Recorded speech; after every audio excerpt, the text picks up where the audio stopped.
The Phoenicians were a remarkable people. They came from the eastern shores of the Mediterranean.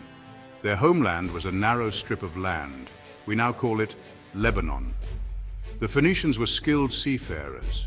They were masters of shipbuilding and navigation.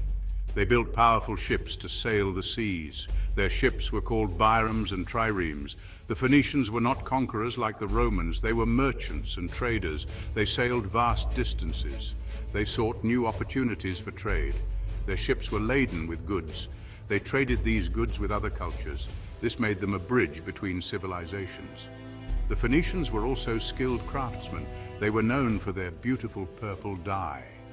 This dye was highly prized in the ancient world. They were also skilled metal workers and glass makers. They produced beautiful and valuable objects. These objects were traded throughout the Mediterranean. Don't forget to subscribe to Africarized on YouTube. Follow us on Facebook, X, Instagram, and TikTok. Like, share, and leave a comment. The Phoenicians were driven by a thirst for trade. Their homeland was rich in cedarwood. However, it lacked other resources. The Phoenicians needed to trade to acquire these resources. They ventured out into the Mediterranean Sea. They established trading posts along the coasts. The Phoenicians were drawn to North Africa. This region was rich in resources. It had gold, silver, and fertile land. The Phoenicians saw an opportunity for profit. They established settlements along the North African coast.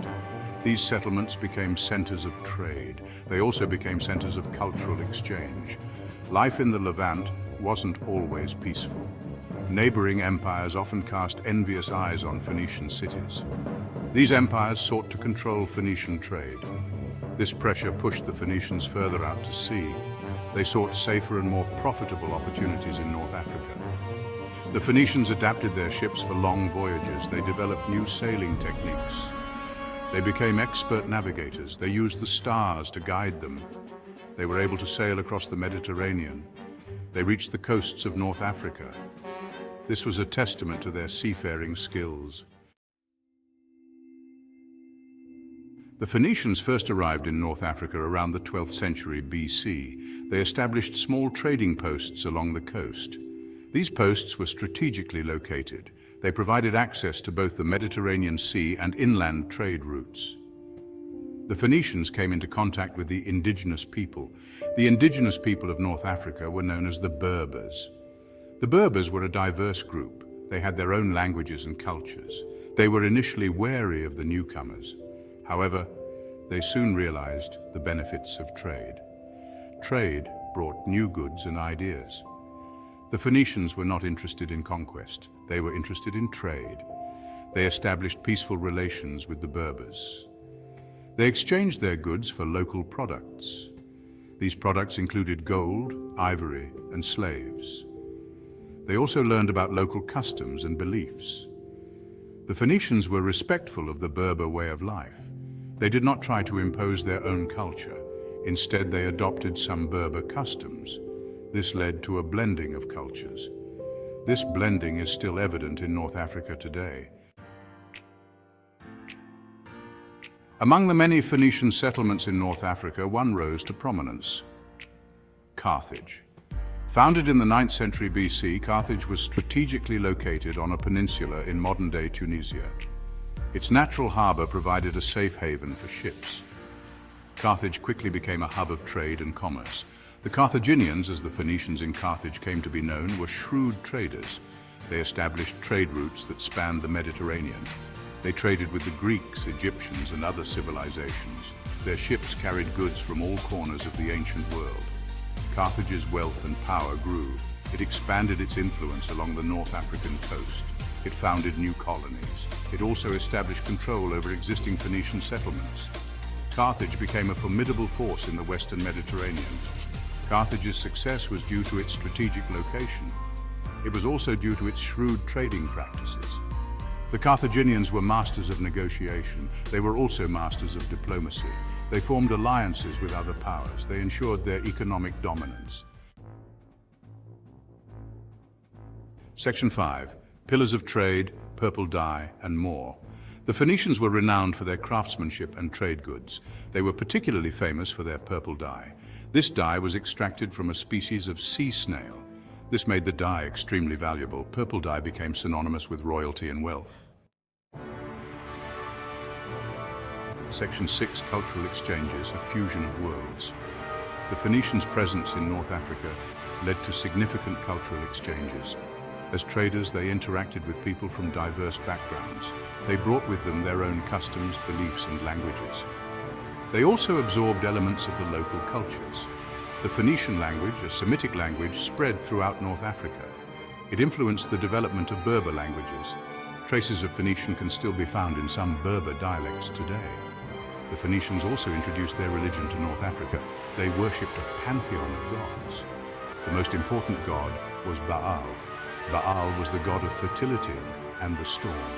The Phoenicians built temples to their gods. They performed rituals and sacrifices. The indigenous Berbers had their own deities and beliefs. Over time, there was a degree of syncretism. This means that the Phoenician and Berber religions blended together. This is evident in the archaeological record. Section 7, the legacy of Baal, religion and rituals. The Phoenicians were deeply religious people. Their beliefs permeated every aspect of their lives. Their chief deity, Baal, held a place of prominence. He was the god of storms, rain, and fertility. In essence, he was the lifeblood of their agricultural endeavors. Temples dedicated to Baal were often grand structures. They served as centers of worship and sacrifice. People would gather to offer gifts and seek Baal's favor for bountiful harvests and protection from natural disasters. Animal sacrifices were a common practice in Phoenician religion. Livestock, and in some instances even humans, were offered to appease the gods. These sacrifices were believed to maintain a harmonious balance between the mortal and divine realms. The worship of Baal and other Phoenician deities spread throughout North Africa with the expansion of their settlements. Although the original forms of these practices eventually faded, echoes of their influence can still be traced in later religious traditions. Section 8. Phoenician footprints, a lasting impression. The Phoenicians' impact on North Africa was profound and long-lasting. Their presence for centuries left an indelible mark on the region's culture, language, and trade networks. Despite the eventual decline of their civilization, their legacy continued to resonate. One of the most enduring contributions of the Phoenicians was the introduction of their alphabet.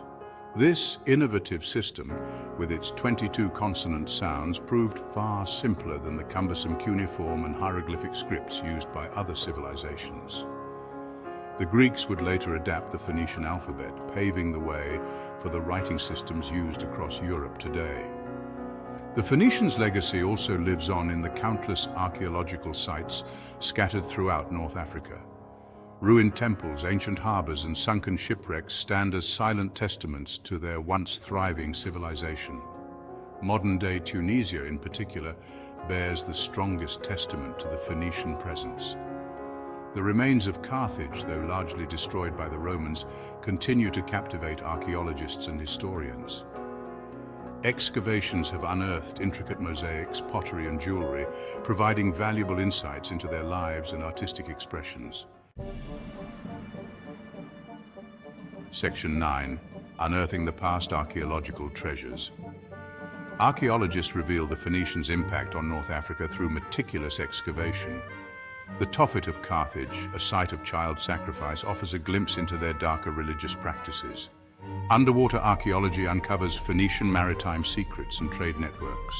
Phoenician jewelry crafted from gold and silver reveals their artistic sensibilities. Section 10. Carthage must be destroyed, the Punic Wars. The rise of Carthage as a dominant power in the Mediterranean led to conflict with Rome. The two empires clashed in 3 devastating wars known as the Punic Wars.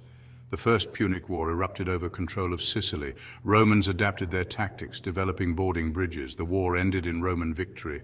The Second Punic War saw Hannibal's daring march across the Alps. Hannibal's inability to capture Rome proved costly. Romans defeated Hannibal at the Battle of Zama. The Third Punic War marked the final chapter. Romans besieged and destroyed Carthage. The once mighty Phoenician Empire was reduced to rubble. echoes of an ancient legacy. The Phoenician legacy resonates throughout North Africa and beyond. Their contributions to trade, navigation, language, and art shaped Western civilization. Their maritime prowess connected distant cultures. Their alphabet forms the basis of writing systems used worldwide. The Phoenician story reminds us of human ingenuity and resilience.